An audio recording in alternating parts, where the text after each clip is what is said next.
சற்றுமுன் வெளியான வானிலை தகவல். அந்தமான் பகுதியில் ஒரு புதிய காற்றழுத்த தாழ்வு பகுதி உருவாகும் என்பதால் தற்போதுள்ள காற்றழுத்த தாழ்வு பகுதி வலுவிழந்த பிறகு மீண்டும் தமிழகத்தில் மழைக்கு வாய்ப்புள்ளது என்று தென்மண்டல வானிலை மைய தலைவர் பாலச்சந்திரன் கூறியுள்ளார்.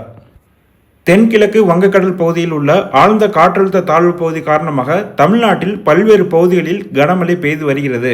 குறிப்பாக தென் மாவட்டங்களில் தொடர்ச்சியாக நல்ல மழை பெய்து வருகிறது. தூத்துக்குடி மாவட்டத்திற்கு ரெட் அலர்ட் எச்சரிக்கை விடுக்கப்பட்டுள்ள நிலையில் மேலும் தமிழகத்தில் பல மாவட்டங்களில் பல்வேறு இடங்களில் மழை தொடர்ந்து விட்டு பெய்து வருகிறது. இந்த நிலையில் அடுத்த 24 மணி நேரத்தில் தென் மாவட்டங்களில் அதி கனமழை பெய்ய வாய்ப்புள்ளது என்றும் அந்தமான் பகுதியில் மேலும் ஒரு காற்றழுத்த தாழ்வு பகுதி உருவாக வாய்ப்புள்ளதாகவும் தெரிவிக்கப்பட்டுள்ளது.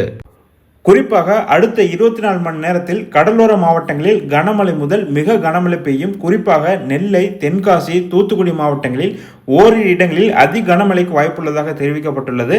மேலும் ராணிப்பேட்டை, திருவண்ணாமலை, பெரம்பலூர், கள்ளக்குறிச்சி, திருச்சி, கரூர், திண்டுக்கல், திருப்பூர், கோவையில் ஓரிரு இடங்களில் கனமழை பெய்ய வாய்ப்புள்ளதுன்னு சொல்லியிருக்காங்க. மேலும் திருநெல்வேலி, கன்னியாகுமரி, தூத்துக்குடி, தென்காசி, விருதுநகர், ராமநாதபுரம், சிவகங்கை, மதுரை ஆகிய தென் மாவட்டங்களிலும் புதுக்கோட்டை மற்றும் தஞ்சாவூர், திருவாரூர், நாகப்பட்டினம், மயிலாடுதுறை, கடலூர், விழுப்புரம் மாவட்டங்களிலும் கனமழைக்கு வாய்ப்பு இருப்பதாக தெரிவிக்கப்பட்டுள்ளது.